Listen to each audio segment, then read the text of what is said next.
Question, निम्न में से किसे कैलोमल कहा जाता है? चलिए अब शुरुआत करेंगे और बताइए कि कैलोमल किसे कहा जाता है? कोरोसिव सब, एक वर्ड मैंने बोला कोरोसिव सब्लीमेंट, याद रखिएगा कोरोसिव मर्क्यूरिक क्लोराइड को कहा जाता है कोरोसिव सब्लीमेंट, ठीक है ना, मर्क्यूरिक क्लोराइड को। तो सर ये तो नहीं हुआ, फिर मर्क्यूरिक, ठीक है ना, मर्क्यूरिक ज्यादा मोटा पेन हो गया यार, ठीक है, ये वाला क्वेश्चन हो जाए उसके बाद, क्लोराइड, मर्क्यूरिक क्लोराइड को कहा जाता है। कैलोमल किसे कहा जाता है? मर्क्यूरस क्लोराइड को, ये रस, और ये मर्क्यूरिक, ये रिक और रस का अंतर है, ज्यादा रसपान के चक्कर में मत पड़िएगा, नहीं गड़बड़ा जाएंगे। और मर्क्यूरिक क्लोराइड, ठीक है ना, मर्क्यूरिक अगर क्लोराइड हो जाए ये वाली चीज, वो वर्मिलियन के लिए भी प्रयोग होता है, कोरोसिव सबमिलेंट मर्क्यूरिक क्लोराइड, ठीक है ना। चलिए अगले क्वेश्चन पे जाएंगे, तो इसका राइट आंसर ए है, ए है। अगले पे आएंगे, विद्युत विभव। आज भाई जो लोग लेट जुड़ रहे हो जान लो, आज साइंस स्पेशल सेशन है, ये आपको आंसर बताना है। विद्युत विभव का, या फिर आप जिसे कहते हो कि potential, electric potential, electric potential का एसआई यूनिट क्या होता है? आज आपको 30 क्वेश्चन मिलेंगे जो मोस्ट रिपीटेड हैं, ये बार बार रिपीट करके ही एसएससी रेलवे पूछता है। तो एक बार हम लोग भी इसका, जैसे कुलाम, कुलाम तो सर विद्युत आवेश का या इलेक्ट्रिक चार्ज का होता है, ठीक है ना, इसको तो आप सर इलेक्ट्रिक चार्ज या फिर विद्युत आवेश का चार्ज कुलाम होता है सर। ओम की बात करेंगे तो सर ये तो रेजिस्टेंस या फिर प्रतिरोध, ठीक है ना, इलेक्ट्रिक रेजिस्टेंस या फिर विद्युत प्रतिरोध का होता है सर ओम। एम्पियर की बात करेंगे तो सिंपल इलेक्ट्रिक करंट, आपके इलेक्ट्रिक करंट का, ठीक है ना, इलेक्ट्रिक करंट का होता है सर वॉट, ठीक है ना, वोल्ट। विद्युत विभव का मात्रक क्या होता है? वोल्ट होता है। नेक्स्ट क्वेश्चन, अगला देखिएगा क्या है, विद्युत चालकता का मात्रक क्या है? विद्युत चालकता, ठीक है, जो इलेक्ट्रिक कंडक्टेंस होता है, चालकता जो होता है, उसका मात्रक क्या है? जैसे ओम मीटर, ये जो ओम मीटर है, ये तो ये जो ओम मीटर है, ये किसका होता है सर? विशिष्ट प्रतिरोध का, ठीक है ना, स्पेसिफिक रेजिस्टेंस, विशिष्ट प्रतिरोध। अब ये बात याद रखना, अगर ये 30 क्वेश्चन आपके तैयार हैं तो ये मान लेना कि ये रिपीटेड हैं, ये हूबहू आपके पेपर में आ जाएंगे। महो, यस, महो इज द राइट आंसर विद्युत चालकता के लिए। और अगर आप इसकी बात कर लें कि विशिष्ट चालकता, जैसे एक होता है ना विशिष्ट प्रतिरोध, उसी तरीके से एक होता है विशिष्ट स्पेसिफिक, ठीक है ना, विशिष्ट चालक, स्पेसिफिक कंडक्टिविटी। तो स्पेसिफिक कंडक्टिविटी का क्या होता है? आपके महो मीटर होता है। और वाट, पावर का सर, इलेक्ट्रिक पावर, ठीक है ना, विद्युत पावर का क्या होता है सर? विद्युत पावर, उसका क्या होता है सर? वाट होता है। तो आज के पूरे सेशन में आप सिर्फ इसी तरीके के क्वेश्चंस देखते रहोगे, साइंस के क्वेश्चंस, जो कि अक्सर पेपर में दोहरा दिए गए हैं। अगले पे आएंगे, निम्न में से कौन हाइड्रोजन का समस्थानिक नहीं है? एक्चुअली होता क्या है कि हम लोग हिस्ट्री, पॉलिटी, जियोग्राफी, मंदिर, मेला, नृत्य, महोत्सव, खेल, संस्कृति, इनके क्वेश्चन पढ़ के खूब चले जाते हैं। साइंस को कहीं ना कहीं हम लोग 3 तूफान में छोड़ देते हैं तो गड़बड़ा जाता है। निम्न में से कौन हाइड्रोजन का समस्थानिक नहीं है? प्रोटियम, प्रोटीरियम, deuterium, tritium, 1H1, 1H2, 1H3, sir ये सब के सब हैं। ये जो प्रोटियम है इसको हम लोग 1H1, ड्यूटेरियम क्या है सर? 1H2, और ये क्या है सर? 1H3। इसका मतलब ये जितने हैं सब के सब, 1H1 प्रोटेरियम का है, 1H2 और सब हाइड्रोजन के ही हैं। इसका मतलब ऑल ऑफ द एबव, सभी हाइड्रोजन के समस्थानिक हैं, सभी हाइड्रोजन के समस्थानिक है। तो डी ऑप्शन इसका करेक्ट हो गया कि भैया नहीं सब समस्थानिक है। अगले पे आइएगा, चेहरा पर कुल कितनी हड्डी होती है? देखो ये वाला एक क्वेश्चन बड़ा फिक्स रहता है कि आपसे वो पूछ ही देगा, या तो हड्डियों के नाम पूछ देता है या फिर आपसे ऐसे कहता है, जैसे अगर आप देखो इसमें से क्या कि दोनों हाथ और पांव मिलाकर हड्डियों की संख्या कितनी होती है? तो आप कह दोगे सर 118, दोनों हाथ पांव मिलाकर।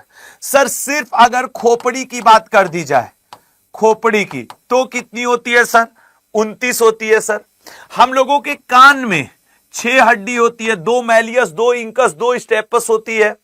जो हम लोगों का कपाल होता है, क्रेनियम, जिसके अंदर ब्रेन सुरक्षित होता है, कपाल के अंदर, क्रेनियम के अंदर 8 हड्डी होती है सर, और चेहरे के अंदर सर 14 हड्डी होती है। उंगली की हड्डी को फ्लेंजेस कहते हैं, हथेली की हड्डी को कार्पल्स कहते हैं, पीछे मेटाकार्पल्स है, यहां से लेके कंधे से लेकर के ये आपके एल्बो तक ये वाली जो हड्डी हुई लल्ला, इसको हम लोग ह्यूमरस कहते हैं, अपर हैंड की जो है। तो इस तरीके की कई हड्डियों के नाम हैं जो आपको femur, vomer, tarsal, metatarsal, carpals, metacarpals, ये सारी हड्डियों के नाम हैं जो आपको याद रखने होंगे, ठीक है ना। चलिए, तो अगर आप मुस्कुराते हैं तो 14 प्रकार की हड्डियां आपकी एकदम खिलखिला जाती हैं, ठीक है ना, 14 प्रकार की हड्डियां आपकी खिलखिला जाती हैं। चलिए अगले क्वेश्चन पे आएंगे। रक्त समूह का एंटीजन होता है, रक्त समूह ओ का एंटीजन होता है कौन सा?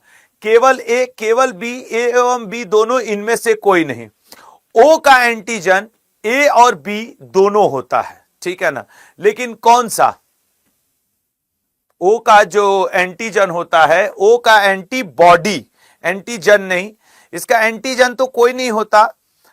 याद रखिएगा, इसका एंटीबॉडी अगर यहां पे पूछा होता, एंटीबॉडी, एंटीबॉडी, तो वो ए और बी ये दोनों होता है, लेकिन क्वेश्चन में पूछा है एंटीजन, एंटीजन कोई नहीं होता इसका, ठीक है ना, एंटीजन इसका कोई नहीं होता। एंटीबॉडी ए और बी दोनों होते हैं, एंटीजन और एंटीबॉडी में डिफरेंस समझना पड़ेगा।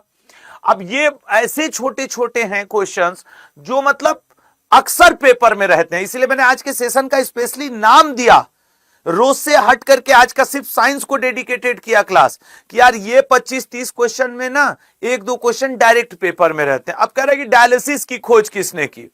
कोलफ ने, मैकमिलन ने, डनलप ने, वुशवेल ने। पनडुब्बी का नाम सुने हो? पनडुब्बी, हाँ गुरुजी सुने हैं। ये जो वुशवेल है ना, इसने पनडुब्बी की खोज की थी, पनडुब्बी। अक्सर आपने सुना होगा कि हमने डनलप का गद्दा लिया है, डनलप का टायर लिया है। टायर की खोज जिस व्यक्ति ने की थी उसका नाम था डनलप, ठीक है ना। उसके अलावा आप साइकिल चलाते हैं, साइकिल की खोज, साइकिल की खोज की थी मैकमिलन ने, और कोल्फ ने की थी डायलिसिस की खोज, कोल्फ ने की थी डायलिसिस की खोज। नेक्स्ट क्वेश्चन पे आएंगे और अगला क्वेश्चन देखेंगे। ये अगला क्या है? पृथ्वी का सबसे निकटतम तारा कौन सा है? हालांकि इसको साइंस में रखने की जरूरत नहीं है, लेकिन आप चाहें तो रख भी सकते हैं। देखो, वैसे हम लोग प्रकाश वर्ष में इसकी दूरी नापते हैं। साइरस की अगर आप दूरी देखोगे, दूरी के हिसाब से साइरस की देखोगे तो 8.60 लाइट ईयर, ये साइरस की दूरी है, 8.60 लाइट ईयर। 4.35 अगर आप अल्फा सेंटारी की देखोगे तो 4.35 लाइट ईयर, ठीक है ना, लाइट ईयर इतनी। मतलब गुरुजी इन दो में अगर हम लोग देखें तो ये है। प्रॉक्सिमा सेंचुरी की अगर आप देखोगे तो 4.22 लाइट ईयर, 4.22। और वैसे ये रटा रटाया सा एकदम फिक्स रहता है कि ये 4.22 है, ये इतना है, तो कौन सा है? सूर्य 1 प्रकाश वर्ष से भी कम है। सूर्य क्या है? 1 प्रकाश वर्ष से भी कम है। तो पृथ्वी का सबसे निकटतम तारा कौन होगा? ये 1 लाइट ईयर से भी कम है, 1 लाइट ईयर से। इसीलिए हमने वैल्यू लिखी नहीं, कई सब उसमें डी मार देंगे, फिर कहेंगे कि ओ गुरु ये नहीं वो नहीं। आप देख लो, ये 8.60 लाइट ईयर है, ये 4.35 लाइट ईयर है, ये 4.22 लाइट ईयर है, और ये 1 लाइट ईयर है। पृथ्वी का सबसे निकटतम तारा अपना सूर्य ही है। अगले पॉइंट पे आएंगे। अगला, निम्न में से कौन हाइड्रा अम्ल का उदाहरण है? आज के सेशन की ये वैल्यू है कि आप आज के सेशन के 25 क्वेश्चन और उसके 4 एक्सप्लेनेशन, मतलब करीब 100 एमसीक्यू है रहेंगे भाई। हर क्वेश्चन में 4 ऑप्शन, चारों ऑप्शन को मैं एक्सप्लेन कर दे रहा हूं, आप उससे रिलेटेड इंफॉर्मेशन। तो 25 गुणे 4, 100 क्वेश्चन। ये वो 100 क्वेश्चन हुए साइंस के जो आपके पेपर में हूबहू दोहराए जाते हैं। मैं इनको बड़ा छांट छांट के लाया हूं आज। तो निम्न में से कौन सा हाइड्रा अम्ल का उदाहरण नहीं है? सोच समझ के बताइएगा। वहां रख दो भैया। आजकल वो इलेक्ट्रॉल पानी पी पी के पढ़ाना पड़ रहा है, समझ रहे हो, कि इलेक्ट्रॉल घोल लो, पानी कर लो, तब ससुरा बीमारी बड़ी गंदी चीज है। आप लोग इसका आंसर करिएगा, क्या रहेगा? ऑक्सी अम्ल, हाइड्रो अम्ल। देखो, कुछ अम्ल ऐसे होते हैं जिनमें, ऐसे समझना, जिनको हम लोग ऑक्सी अम्ल कहते हैं। ऑक्सी, ठीक है ना, ऑक्सी अम्ल। ये वो अम्ल होते हैं लल्ला जिनमें हाइड्रोजन और ऑक्सीजन ये दोनों जिसमें होता है वो ऑक्सी अम्ल है। बाकी जिनमें सिर्फ और सिर्फ हाइड्रोजन होता है उन्हें हम हाइड्रा अम्ल कहते हैं, उन्हें हम हाइड्रा अम्ल। अब आपको यह देखना पड़ेगा कि इनमें से वो कौन से अम्ल हैं जिनमें हाइड्रोजन और ऑक्सीजन, अब पूछ कौन सा रहा है कि हाइड्रा अम्ल, मतलब सिर्फ और सिर्फ उसमें हाइड्रोजन है, ठीक है ना। अब इनका अगर आप देखो फास्फोरिक अम्ल, फास्फोरिक अम्ल का फॉर्मूला जानते हो H3PO4, तो क्या ये हाइड्रा अम्ल है? नहीं सर, हाइड्रोजन भी है ऑक्सीजन भी है, इसका मतलब हुआ कि ये आपके ऑक्सी अम्ल का उदाहरण हो गया। अब आप देखो नाइट्रिक अम्ल, नाइट्रिक अम्ल का फॉर्मूला क्या होता है HNO3, हाइड्रोजन भी है ऑक्सीजन भी है, इसका मतलब सर ये भी एग्जाम्पल हो गया आपके ऑक्सी अम्ल का।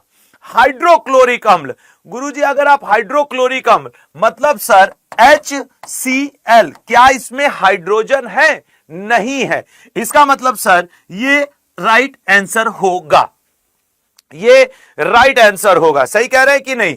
जबकि नाइट्रस अम्ल का अगर आप देखोगे तो HNO2 होता है।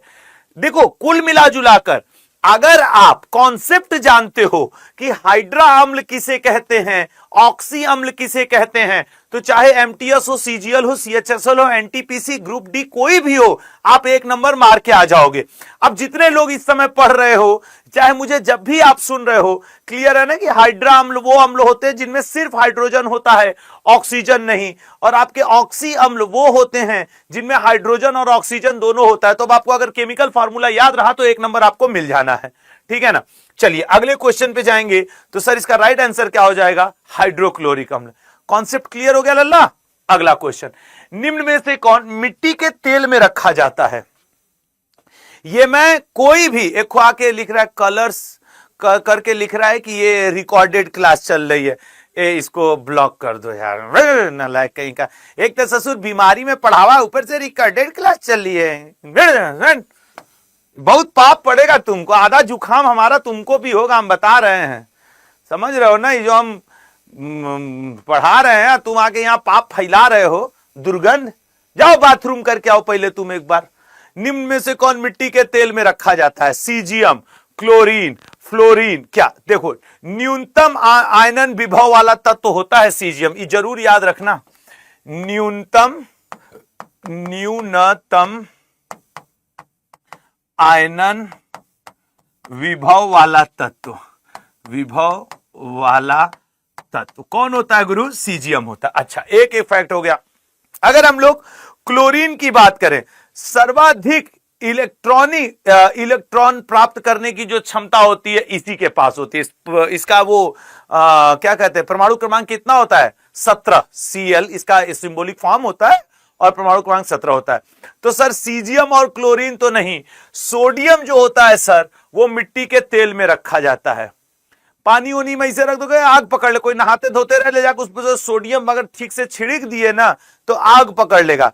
सबसे ज्यादा इलेक्ट्रोनिगेटिव मतलब विद्युत ऋणात्मक, अगर बात करें कि सबसे ज्यादा विद्युत ऋणात्मक तत्व कौन सा होता है सर्वाधिक, यहां मैक्स लगा दो, तो वो आपके होता है फ्लोरीन। सबसे ज्यादा आपके सर्वाधिक इलेक्ट्रॉनिक जो क्या कहते हैं प्राप्ति वाला तत्व तो क्लोरीन होता है, ठीक है। तो इसका राइट आंसर कौन सा हो गया सर? सोडियम। अगला, निम्न में से किसे सुगर ऑफ लीड कहते हैं? बेसिक लेड कार्बोनेट को, लेड एसोटेर को, ट्राइप्लॉम्बिक टेट्राऑक्साइड को, लेड ऑक्साइड को। क्वेश्चन में टफ पड़ रहा है ना, लेकिन मजेदार बात एक ही है कि अगर आप इसको रट लिए तो ये वो 30 को 11वां पे हूं, 25 या 25 क्वेश्चन है ये जो हूबहू दोहराया जाता है, ठीक है ना, जो हूबहू दोहराया जाता है। आज वो दिन आ गए कि ससुरा इलेक्ट्रॉल पानी एक एक घूट पी पी करके आदमी को पढ़ाना पड़ रहा है। निम्न में से देखो, चलो बारी बारी से कर ले। एक बार एमटीएस 2023 के पेपर में पूछा था कि व्हाइट लेड किसे कहते हैं। एमटीएस 2023 में तो नहीं मान लो उस समय, लेकिन अगर इस बार वाले में पूछा तो बता देना white lead basic lead carbonate को कहते हैं, इसका मतलब उसे सुगर ऑफ लेड तो नहीं कहते हैं गुरुजी। अब आया लेड एसीटोर और ट्राइप्लॉम्बिक टेट्राऑक्साइड। ट्राइप्लॉम्बिक टेट्राऑक्साइड को ना रेड लीड कहते हैं, इसको रेड लीड कहा जाता है ये। और lead oxide, sir lead oxide इसी को तो हम लोग प्यार से कहते हैं लिथार्ज, इसी को तो हम लोग कहते हैं लिथार्ज, लिथार्ज। तो राइट आंसर क्या हुआ? लेड एसोटोर, ठीक है ना, लेड एसोटोर। चलिए Pb3O4 यही है आपके ट्राइप्लॉम्बिक टेट्राऑक्साइड। 2 चुटकी सिंदूर की कीमत तुम क्या जानो रमेश बाबू। रमेश बाबू हमारे पापा सुन ले तो पटक के मारे हमको के बस सारे यहां से। वाराणस का साधारण नाम है वाराणस, कॉमन नेम ऑफ वाराणस इज। अच्छा वाराणसी लिखा होता तो हम कह देते काशी, लेकिन ये तो साइंस है। मोह, कोबरा, अजगर या फिर करैत, बताओ भैया। अच्छा ये मोह नहीं, ये पहले इसको मैं सही कर दूं ऑप्शन को, ये गो है। गो समझते हो ना, इतने बड़े बड़े सब लिजार्ड की तरह छिपकली की तरह होते हैं, गौवा में घूमते टहलते खेतवा उतवा में रहते, इतने मोटे मोटे होते हैं यार, छिपकली की तरह सब होते हैं, वो गोह की बात कर रहा हूं। अब तुम्हारे यहां इसको क्या कहा जाता है आई डोंट नो। अच्छा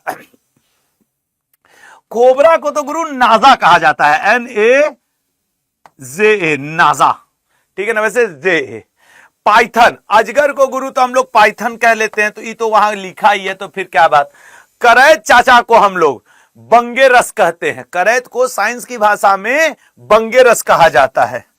ऐसे मैंने नहीं कहा है कि आज के जो क्वेश्चंस हैं वो।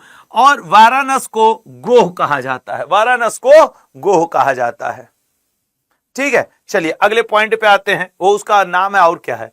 निम्न में से किसे हरा कशिश के रूप में जानते हैं? बड़ी कशिश है आपकी बातों में सर। नहीं हमारी बात में क्या कशिश रहेगा। हमको एक लोग ये वाला डिब्बा गिफ्ट किए थे पानी उनी पीने के लिए, कि सर आप जब क्लास में इस पे ढक्कन ओक्कन लगा है, क्लास में जाते हो तो इससे पी लिया करो। तो हमारे टेबल पे हमेशा रखा रहता है। तो एक आध दिन अतुल सर कहे कि अब हम इससे पानी पिया करेंगे। हम कह लो तुम वो शौक पूरा कर लो। तो एक दिन अतुल सर पिए, फिर उनका भी शौक खत्म हो गया। हम कहे बस हो गया, ये सब शौकिया चीज होता है, बढ़िया गिलास लोटा में पानी पीना चाहिए। अब आज यही काम आया अपना खोटा सिक्का। जब हमको इलेक्ट्रॉल पीना हुआ तो हमको फिर अपना यहाँ कौन गिलास लोटा बल्टी लिए हम बैठे हैं, इसमें यहाँ छेद होता है, ऐसे ऐसे डिब्बा बंद हो जाता है, स्टाइल मार के पीना रहता है ना, इसीलिए सब भौकाल है। लड़कों के लिए नहीं बना है ये सब, लड़कियां खरीद के रखें बढ़िया रहेगा। भाई क्या है भाई, निम्न में से किसे हरा कशिश के रूप में जानते हैं? आइए बताओ भैया, हरा कशिश के रूप में से किसे जानते हैं? सोच समझ के बताइए। सर ZnSO4 इंटू 7H2O, मतलब सफेद कशिश। ओके ZnSO4 आपने क्या बोला सर? ZnSO4 इंटू 7H2O मतलब जिंक सल्फाइड, मतलब सफेद कशिश। गुरु हरा की तो ये बात ही नहीं हुई, ठीक है, नहीं हुई तो नहीं हुई। हाँ ये अच्छा, ferrous sulphate, ferrous sulphate FeSO4 into 7H2O। गुरु क्या ये होगा? FeSO4 into 7H2O। अब पता नहीं भैया। Copper sulphate CuSO4 into 5H2O, CuSO4 into 5H2O। इनमें से कोई नहीं। अब बताओ कौन सा सही है, कौन सा सही है? सर फेरस सल्फेट, ये FeSO4 into 7H2O, that is known as the green कशिश या फिर विट्रियोल या फिर हरा कशिश, ठीक है ना। चलिए अगले क्वेश्चन पे जाते हैं और देखते हैं अगला क्वेश्चन क्या है। अच्छा जिन लोग को आज थोड़ा भारी सेशन लग रहा हो तो मैं ये बता दूं, आने वाले कुछ दिन मैं ऐसे सब्जेक्ट स्पेसिफिक लेके आऊंगा। जैसे आज मैं साइंस का लेके आया, फिर मैं एक दिन पॉलिटी के 25-30 important most important repeated question, फिर एक दिन जियोग्राफी, फिर एक दिन हिस्ट्री, एक दिन स्टैटिक जीके, ताकि मैं 6-7 दिनों में वो। अच्छा ऐसे क्वेश्चंस की संख्या बहुत ज्यादा नहीं होती है जो बहुत रिपीटेड होते हैं। ऐसे 25 से 30 40 आपको मिलेंगे।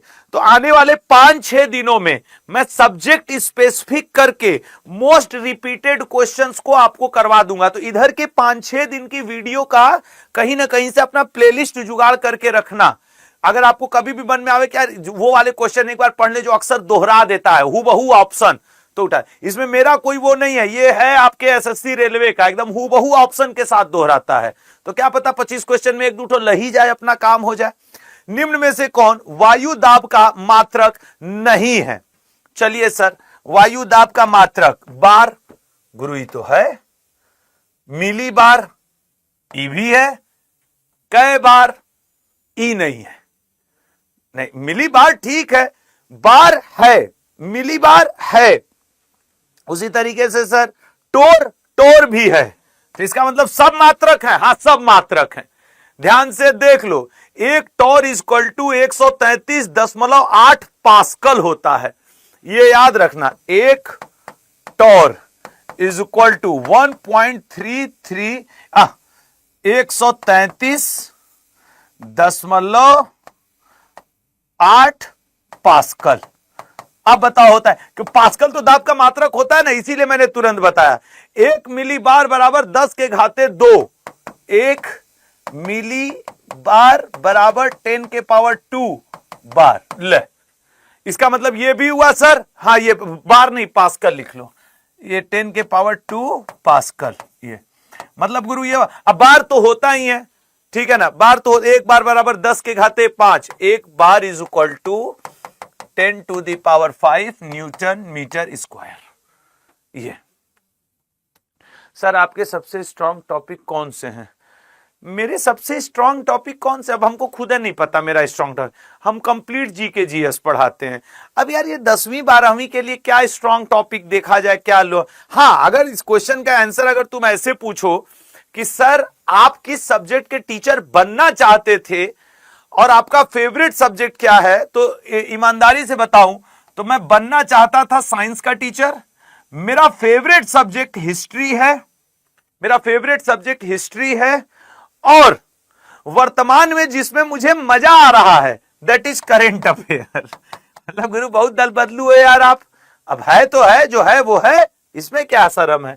ठीक है, साइंस इसलिए यार कि मैं खुद ही बीटेक एमटेक हूं, तो अब जिसका बैकग्राउंड बीटेक एमटेक है वो तो रहेगा ही ना इसमें। अगले पे आइए तो डी ऑप्शन। लाइसोसोम की खोज किसने की थी? लाइसोसोम की खोज किसने की थी? सर लाइसोसोम की छोड़िए, राइबोसोम की पूछिए। काहे? अरे ऑप्शन है, उसी के पापा का नाम है ना, राइबोसोम। राइबोसोम के पापा पैलाडे, ठीक है ना। डी डुबे साहब जो थे यही लाइसोसोम की खोज किए थे। अल्टमैन, अल्टैन नहीं होगा, थोड़ा सा गड़बड़ा गया है, अल्टमैन लिख लो, अल्टमैन, ठीक है ना। अल्टमैन साहब जो थे ये माइट्रोकांड्रिया की खोज कर दिए थे। अब सच से बताओ, ये वाले क्वेश्चन अक्सर दोहराता नहीं है साइंस। माइट्रोकांड्रिया की खोज कैमिलो गाल्जी, इसने खोज किया था गोल्जी काय का या गोल्जी बॉडी का। किसकी खोज की थी? गोल्जी काय का। गोल्जी काय को ट्रैफिक कंट्रोलर ऑफ सेल या कोशिका का यातायात प्रबंधक भी कहा जाता है। क्या कहा जाता है? कोशिका का यातायात प्रबंधक, ठीक है ना। कोशिका का यातायात प्रबंधक, ट्रैफिक कंट्रोलर ऑफ सेल, यातायात प्रबंधक कहा जाता है गाल्जी काय को। ठीक है बेटा। अब वो पावर हाउस ऑफ सेल। अच्छा, आप में से कोई बता सकता है who gave the cell theory? Cell theory किस वैज्ञानिक ने दिया था? अब जैसे हम अगर मैं ये बोलूं कि सेल की खोज वो कार्क में 1665 में रॉबर्ट हुक ने की थी, ये आपको पता है, but who gave the cell theory? कोशिका सिद्धांत किसने दिया था? ठीक है ना। तो कोशिका सिद्धांत किसने दिया था सर? कोशिका सिद्धांत दिया था स्लाइडेन और स्वान। ये दो वैज्ञानिक थे, ये दोनों मिलकर के कोशिका सिद्धांत दिए थे। ठीक है मेरे भाई। चलो अगले क्वेश्चन पे आएंगे और देखेंगे अगला क्वेश्चन। प्रकाश संश्लेषण की क्रिया फिल इन दी ब्लैंक सर्वाधिक होती है, पीले रंग में, नीले रंग में, लाल रंग में, या फिर लाल और नीला रंग में प्रकाश संश्लेषण की। देखो प्रकाश संश्लेषण का जो ऐसे क्वेश्चन ऐसे और रहता है कि जो फोटोसिंथेसिस होता है वो कितने डिग्री सेंटीग्रेड पर सबसे ज्यादा होता है, कितने डिग्री सेंटीग्रेड पर। तो यह बात ऐसे याद रखना कि जनरली जो पौधे होते हैं वो 37 डिग्री सेंटीग्रेड जो प्रकाश संश्लेषण की दर होती है वो आपके 0 से लेके 37 डिग्री सेंटीग्रेड तक ये मैक्सिमम रहती है। उसके बाद प्रकाश संश्लेषण घर रहते हैं, ज्यादा धूप हो तो पेड़वा मर नहीं जाते हैं। उसी तरीके से अगर आप देखोगे तो जो चाहे आप देख लो लाल रंग और चाहे आप देख लो नीला, मतलब डी ऑप्शन, इन दोनों में प्रकाश संश्लेषण सबसे ज्यादा होता है। ये एक बहुत बड़ा वजह है, बहुत सारे जो हम लोग के फ्लावर होते हैं वो देखो एकदम लाल वाले एकदम मजेदार अलग छटकते रहते हैं। गुलाब गुलाब को उठा करके देख लो। सर हमने वरदान हाँ उसके बारे में बात करेंगे, अभी ये सब पढ़ाई लिखाई की बात करो। निम्न में से किसे इंटेस्टाइन ऑफ अर्थ कहा जाता है? जैसे हिस्ट्री में आपके एक हैं वो का उनका नाम है शाहजहां, उनको कहा जाता है कि भैया आप किसानों के मित्र हैं, ठीक है ना। इसी तरह ये जो एफ्रोडाइट है इसको समुद्र का चूहा कहा जाता है। अब देख लो ऐसे 4-5। मैं आज क्या कह रहा हूं, आज का सेशन भले 25 क्वेश्चन का है लेकिन हर क्वेश्चन में आपको 4 इंफॉर्मेशन है, तो 25 गुणे 4 100, ये वो 100 रिपीटेड साइंस के क्वेश्चन हैं जो हर बार अक्सर हूबहू आपके पेपर में आता है, ठीक है ना। तो समुद्री चूहा किसे कहते हैं सर? समुद्री चूहा, साइंस में समुद्री चूहा कहा जाता है एफ्रोडाइट को। हालांकि वो नालायक औरंगजेब उसने छत्रपति शिवाजी महाराज को पहाड़ी चूहा कहा था। अगर यही क्वेश्चन आ जाए आपके हिस्ट्री में कि किसने छत्रपति शिवाजी महाराज को पहाड़ी चूहा कहकर संबोधित किया था, तो वो नालायक औरंगजेब। खैर, तो एफ्रोडाइट समुद्री चूहा, ये एफ्रोडाइट को कहा जाता है। उसी तरीके से डॉग फिश, ये जो शार्क है ना, sometime it is also refer as dog fish. Shark को समटाइम हम लोग डॉग फिश के रूप में भी जानते हैं, ठीक है ना। और इसे जैसे हिप्पोकैम्पस, हिप्पोकैम्पस है जिसे हम लोग इंटेस्टाइन ऑफ अर्थ भी कह सकते हैं। नहीं गुरु, ऐसे कैसे कह सकते हैं? इंस्टेंटाइन ऑफ अर्थ बताओ। अरे यार, केचुआ को कहते हैं और का, डी ऑप्शन, केचुआ को कहा जाता है। और हिप्पोकैम्पस जो होता है या हिप्पोपोटामस, हिप्पोकैम्पस ही वैसे उसको बोलते हैं, हिप्पोकैम्पस को या समुद्री घोड़ा, इसको ऐसे जैसे लोकल लैंग्वेज में हम लोग समुद्री घोड़ा कहते हैं। मृदा उर्वरता का बैरोमीटर भी इसको कहा जाता है, ठीक है ना। अगले पॉइंट पाएंगे तो इसका डी ऑप्शन सही है, डी। निम्न में से कौन सा कवक जनित पौधों का रोग है? मतलब जैसे इंसानों में आपके पैथोजेंस की वजह से रोग होते हैं। सर पैथोजन का होता है हाई जो बैक्टीरिया, फंगस, प्रोटोजोआ, ये सब जो होते हैं ना, वायरस, इन चारों से होने वाले रोगों को पैथोजेंस कहा जाता है। कभी कभी डॉक्टर के पास जाओगे ना, कहें पैथोजेनिक है, अरे तो पैथो तो सब हैं, बैक्टीरिया, फंगस, प्रोटोजोआ सब पैथो ही हैं। आप ये बताइए ना कि बैक्टीरिया से है कि वायरस से है कि प्रोटोजोआ से है कि फंगस से है। खैर, उसी तरीके से पौधों में भी बहुत सारी बीमारी फंगस की वजह से होती है, तो कोई बैक्टीरिया की वजह से, तो कोई वायरस की वजह से होती है। जैसे कि गेहूं का किट्टू रोग, अपना किट्टू भाई को जो रोग हुआ वो होता है फंगल डिजीज, ठीक है ना, वो होता है फंगल डिजीज। अब ये जो है गेहूं का टुंडू रोग, ये बैक्टीरिया की वजह से होता है, बैक्टीरिया, ये गेहूं में बैक्टीरिया की वजह से होता है। तंबाकू का मोज़ेक रोग, ये वायरस की वजह से होता है। वायरस का मतलब गुरु विषाणु, ठीक है ना, विषाणु जनित रोग है। तो हो गया, ए ऑप्शन इसका सही है। गेहूं का किट्टू रोग आपके फंगल डिजीज है। अच्छा, कोई व्यक्ति गंजा हो रहा है, मान लो बाल्डनेस, बलवा उड़ गया उसका, अब ये फंगल है कि बैक्टीरियल है कि वायरल है? गुरु ये फंगल है किसी व्यक्ति का। अच्छा, लड़कियों के बाल, वैसे तो लड़कों के भी यही प्रॉब्लम होती है लेकिन लड़की अपना बलवा सब ऐसे पकड़ लेंगे, इसे घुमा फिरा के, अब फिर कहेंगे हमारे बाल 2 मुहे बाल हो गए हैं। उनके एक के बलवा में 2 बाल हो जाता है। वो जान रही होंगी, जो हमको समझ रही हैं, वो समझ पा रही कि गुरुजी आप ठीक से समझाए इस बात नहीं। वो सब अपना बलवा इसे पकड़ेंगी, चोटी वोटी इसे पकड़ के इसे उठा के देखेंगी 2 ठो बाल इसमें हो गया है। तो क्या करना है, तो लेके कैंची मार के कटवा देंगे। फिर 700 रुपया सैलून वाला इनसे लूट लेता है। और जबकि ये बात बता दें, इनको कोई रोग वोग नहीं है। ये विटामिन ए, डी, ई, के, ये 4 विटामिन जब ज्यादा होने लगता है, जब खा पी के एकदम मोटाई रहती हैं, तब इनका बलवा दुमुहा होता है। लड़कों का बाल दुमुहा होगा ही नहीं। सिलेंडर लेके दौड़ेंगे, धनिया मिर्ची खरीदने दौड़ेंगे, उनका बाल दुमुहा होगा। तुम बैठी रहोगी, ये नहीं कि जाके एक बोरा आटा गेहूं पिसवा लाएं, वो सिलेंडर उलेंडर चाप दें, उधर ही भर दें एकदम सिलेंडर। तो ये दिक्कत है। तो अगर हम लोगों की बहनों का, हमारे मामा उमा की लड़की अगर हमसे बोल देती हैं कि भैया हमारा बाल दुमुहा हो गया, हमके घर में बैठ के दिन भर चाप रही हो, होगा नहीं। अब जाओ थोड़ा खेत पे मेहनत वहनत करो, गोबर ओबर थोड़ा फेंको, पढ़ाई लिखाई करो, थोड़ा कसरत वसरत करो, योग वोग करो। तो ये होता है। अच्छा, तुम लोग को अपना दुख, अरे मेरी बहन का बेचारी का बाल दुमुहा हो गया, खा के बैठी है, विटामिन ज्यादा है, समझे, और कुछ बात नहीं है। चलो अगला क्वेश्चन पे आ जाओ। निम्न में से कौन कार्बोलिक अम्ल माना जाता है? कार्बोलिक अम्ल बताओ भैया, निम्न में से कौन? एक होता है मीरबेन का तेल, ये जो नाइट्रोबेंजीन है। उत्तर प्रदेश एसआई का जो पिछली बार वाला पेपर आया था, उसमें यह पूछा था मीरबेन का तेल किसे कहते हैं। तो आधा लोग का तेल निकल गया कि इतना कठिन पूछोगे, है कठिन पूछ रहा है, ये बार बार दोहराता है। पूछ देगा कि ये क्या है, कार्बोलिक अम्ल माना जाता है, फिनाल को माना जाता है। मीथेन को हम लोग मार्स गैस मानते हैं। मीथेन को मानते क्या है, मानते क्या है? अब देखो, जो हम लोग की घरों में, आप लोग गांव देहात में गाय होती है, या जो धान का खेत होता है, धान का खेत है, या फिर कोई जो सड़ा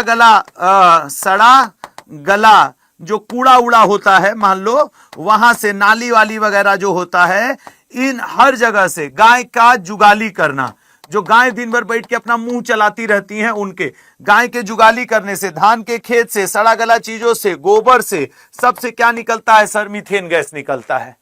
सबसे क्या निकलता है सर? नानी माँ भी देख रही हैं आज मेरा साथ आपका क्लास, नानी माँ को प्रणाम कहिएगा श्वेता जी, और चरण स्पर्श भी हमारी तरफ से बोल दीजिएगा। तो देखो, जो हम लोग की गाय वगैरह होती है, नहीं दिन भर मुंह चलाती रहती हैं, तो जो वो मुंह चलाती हैं उसी को जुगाली करना कहा जाता है, और उनके जुगाली करने से मीथेन गैस निकलती है।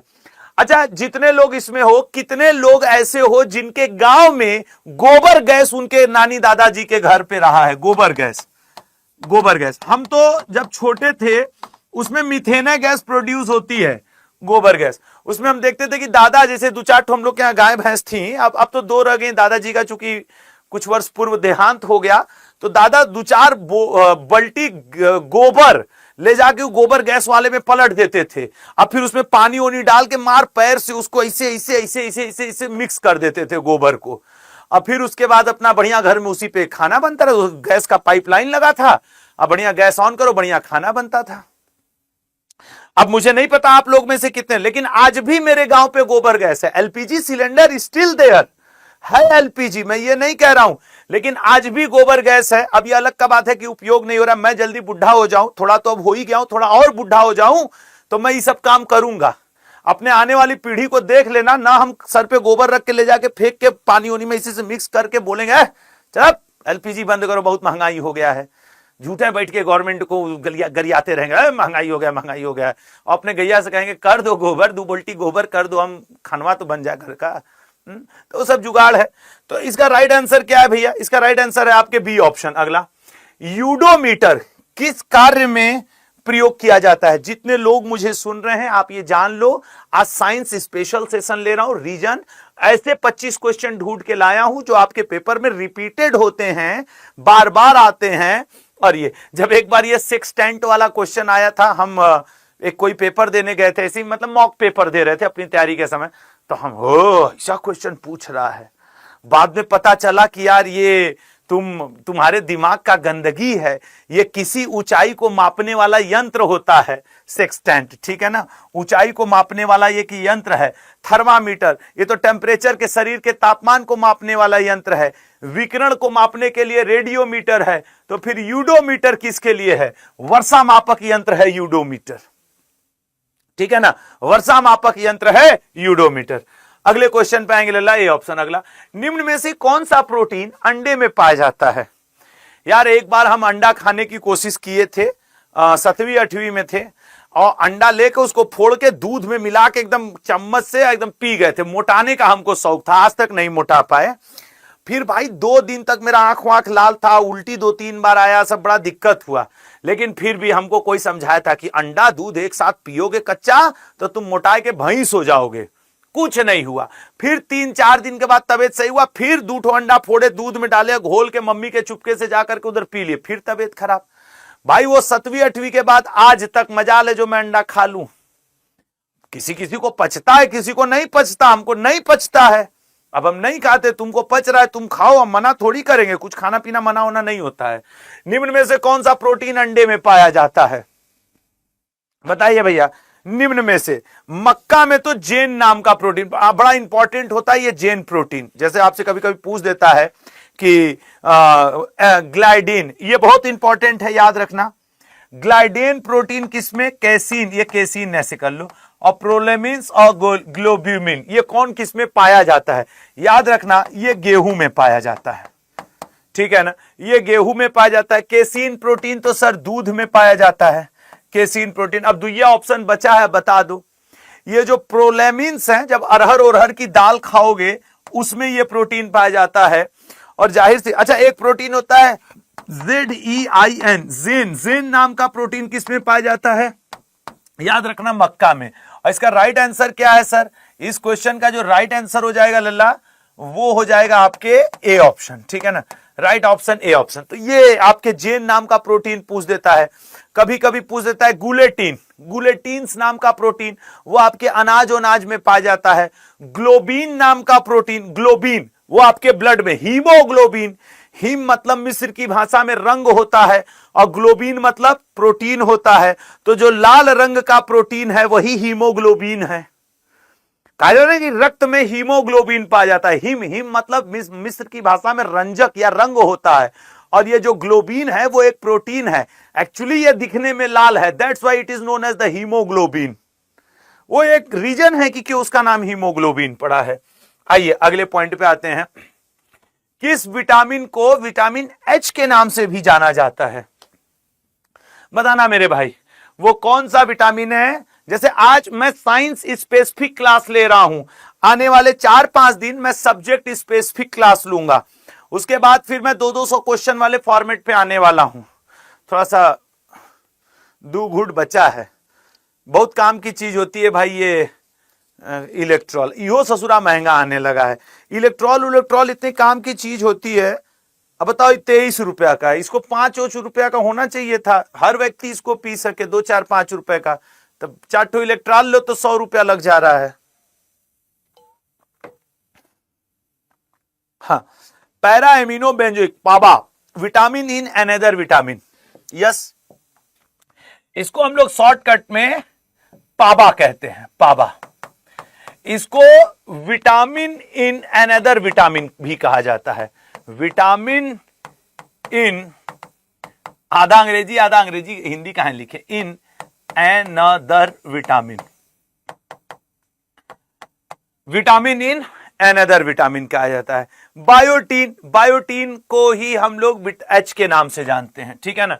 अगर आपके अंदर विटामिन एच की कमी हो जाएगी तो त्वचा रोग हो जाएगा, और यही तुम्हारे अंदर कम रहता है। लड़कियों, तुम लोग का बाल झड़ता है ना, ये बायोटीन तुम्हारे अंदर कम है, बाल झड़ना यही तुम्हारे अंदर कम है। तो कई टीवी पे जो सब प्रचार उचार करते हैं, मार प्याज का रस, गुड़हल के फूल का रस, का अचार, लहसुन सब लगवा देते हैं। अच्छा, ऐसे कोई लड़की किसी का बात नहीं मानेगी, ऐसे खाली सुन ले इससे बाल काला होगा, बड़ा होगा, अचार का रस लगा दो, लहसुन का रस लगा दो, गुड़हल का रस लगा दो, कुछो बता दो। बहुत सीरियस हो गया अगर तुम मुंह बना के अगर लड़की के सामने बोल दिए मैंने सुना है कि वो कुत्ते का थोड़ा सा ऐसे करके बोल दो, क्या क्या क्या क्या कुत्ते का, क्या कुत्ते का, वो कुत्ते का जो लार चूता रहता है वो ना ऐसे लगा लोगी ना तुम्हारा बाल बहुत अच्छा आएगा। मान जाएंगी भाई, हम कसम बता रहे, सीरियस होके बोलना होगा तुमको। तो कुत्ते ऐसे किया हथवा लगा, बाल के पीछे लड़कियां इतना खर्च कर देती हैं कि भाई और बाप परेशान रहते हैं। भैया मत खर्च करो। सोचो कि अगर, अच्छा बिटिया तुम सही सी बताओ, अगर तुम्हारे 500 रुपया खर्च करने से तुम्हारा बाल झड़ना रुक जाता तो वीरेंद्र सहवाग गंजा होता। वीरेंद्र सहवाग भारतीय क्रिकेटर, वो भी फैशनेबल, वो गंजा होता। तुम खुद से सोच लो, एक एग्जाम्पल दे दिए। लेकिन नहीं, तुम लोग मानोगी नहीं। मार हाई वाला तेल, हाउ वाला तेल, खोपड़ी में तेल, कुछ नहीं होगा। एक बार अगर केपेटिस नामक फंगस लग गया, अब बाल झड़ना शुरू हुआ तो सब बेटर है, ठीक है ना। इसलिए ज्यादा तीन तूफान मत किया करो, पैसा मत खर्चा करो, बचाओ पापा का पैसा, अपना भी। और ये क्या पूछे, हाँ तो विटामिन एच के नाम से इसी को जानते हैं सर, ठीक है ना। फोलिक एसिड B9 को हम लोग कहते हैं, फोलिक एसिड, ये विटामिन B9 को हम लोग फोलिक एसिड भी के नाम से भी जानते हैं। B2 को हम लोग राइबोफ्लेविन, अच्छा B3 एक को विटामिन आता है, तुम लोग जानते हो कि B3 को हम लोग PP विटामिन भी कहते हैं। अगर कभी पूछ दे which vitamin is known as PP vitamin, then B3 known as the PP vitamin. इसी तरीके से राइबोफ्लेविन, इसको हम लोग B2 कहते हैं, याद रखना, इसको हम लोग विटामिन G के नाम से भी जानते हैं। सनसाइन विटामिन D को कहते हैं, ठीक है ना। विटामिन D को हम लोग, और विटामिन E को ब्यूटी विटामिन, जितना क्रीम मार्केट में बिकता है सबके ऊपर लिखा रहेगा विटामिन E, विटामिन E है, विटामिन E है, ऐसा ही विटामिन E है। आम का अचार इतना सस्ता होता है कि तुमको दे देगा कि जैसे चेहरे पर रगड़ लो गोरा हो जाओ, कुछ नहीं होना है, ठीक है। जो प्रभु दे दिए हैं दे दिए हैं। बढ़िया घर में सरसों का तेल है, देसी घी है, ये सब चेहरे वेहरे पे लगा के टाइट फाइट रहा करो, बढ़िया मार क्रीम रगड़े पकड़े हो। सीसा संचायक सेल का विद्युत वाहक बल कितना होता है? सीसा संचायक सेल का, देखिए सर, वोल्टीय डेनियल, इन दोनों का तो 1.08 होता है। इसका मतलब है बी ऑप्शन तो नहीं होगा सर। आप डेनियल सेल की बात कर लीजिए, डेनियल चाचा की बात करिए, या फिर वोल्टीय सेल की बात करिए, वोल्टीय, ठीक है ना, 1.08 होता है। ड्राई सेल या फिर शुष्क सेल की बात कर लीजिए गुरु, शुष्क सेल की बात कर लेंगे तो 1 बटे राइट आंसर 2.0, ठीक है ना, राइट आंसर 2.0। ये हुआ। अब इधर बीच की क्लास एक भी दिन की मत छोड़ना, मैं डेली अब थोड़ा ज्यादा इंपॉर्टेंट क्वेश्चंस लाऊंगा। इन्वर्टर क्या करता है सर? लाइट कटने में बढ़िया बिजली देता है, मोहल्ले वालों को जला देता है। कैसे मोहल्ले वाले? अब तुम्हारे घर में इन्वर्टर लगा है, बगल वाले क्या नहीं लगा है, उसकी लाइट तुम्हारे यहाँ की जल रही है तो वो अलग जल रहा है। हाँ तो इनके यहाँ बड़का इन्वर्टर लगा है तो कई घंटा चलेगा, ऐसे भी होता है ना। मान लो तुम्हारे यहाँ या बगल वाले का बड़ा इन्वर्टर लगवाए हैं, छोड़ो जाए तो हम पी लेते हैं, तुम देख लो अपना इन्वर्टर। सर हाई वोल्टेज को लो वोल्टेज में कौन कन्वर्ट करता है? सर वो तो ट्रांसफार्मर करता है, तो इसका मतलब इन्वर्टर का काम ए ऑप्शन तो नहीं है, ट्रांसफार्मर, ठीक है गुरु, ये काम हो गया। अच्छा सर, एसी को डीसी में बदलता है कौन? एसी को डीसी में, सर ये काम रेक्टिफायर करता है, तो फिर गुरु ये भी नहीं हुआ, रेक्टिफायर का काम है ये। अच्छा सर, डीसी को एसी में, यस यही काम इन्वर्टर करता है, डीसी को एसी में बदलता है, फिर मस्त करता है एसी में सो जाओ 24 डिग्री करके कंफर्टर लेके। अच्छा, गांव में जो चीज लेवा होता है, एक होता है चादर ओढ़ना, एक होता है रजाई, जानते हो ना। देखो, एक आप लोग चादर ओढ़ते हो हल्का सा, एक आप लोग ज्यादा ठंडक उंडक पड़ रहा है तो रजाई या फिर कंबल ओढ़ लेते हो, इन दोनों से तो आप लोग परिचित हो गए। एक ऐसा चादर होता है जो ना ज्यादा पतला होता है ना ज्यादा मोटा होता है। अब हम लोग के गांव देहात में तो उसको लेवा कहते हैं, लेवा टाइप का, कि थोड़ा सा मोटा होता है ना, रजाई की तरह होता है ना चादर की तरह। अब आप क्या कहते हैं ये आप कमेंट करके बताओ। इसी को आजकल शहर में कंफर्टर का नाम दिया गया है, कंफर्टर। तो अब जब जाओगे तो जितने एसी वाले रूम वाले हैं, होटल वाले हैं, अमीर बड़े लोग हैं, सब लोग कंफर्टर में सोते हैं। समझ रहे हो? कंफर्टर एक्चुअली लेवा होता है वो। हम भी एक बार गए रहे एक जाने के यहां, तो पता चला कंफर्टर मिलेगा सोने के लिए। तो जब हमको नहीं पता था तो हम सोचे थे लग रहा है कुछ अलग चीज है, कंफर्टर है, तो लेवा ला के दे दिए। मनवा में सोचे ससुर सीधे बोल दियो तो लेवा दोगे, कंफर्टर दे रहे हैं हमको। ठीक है कंफर्टर है, अब तुम लोग भी जान लो। तो यही कंफर्टर है। वो चादर और रजाई के बीच की जो कड़ी लेवा वाली होती है ना, जो थोड़ा सा मोटा कपड़ा का हो जाए, दैट इज कंफर्टर। तो हम कंफर्टर, एक तुम लोग ले लो कंफर्टर। बड़ा जुगाड़ है दुनिया में यार, मजा कम थोड़ी है। तो चलिए, आजकल हमारी स्थिति बड़ी गड़बड़ा गई है एक मैटर में, अभी बताते हैं।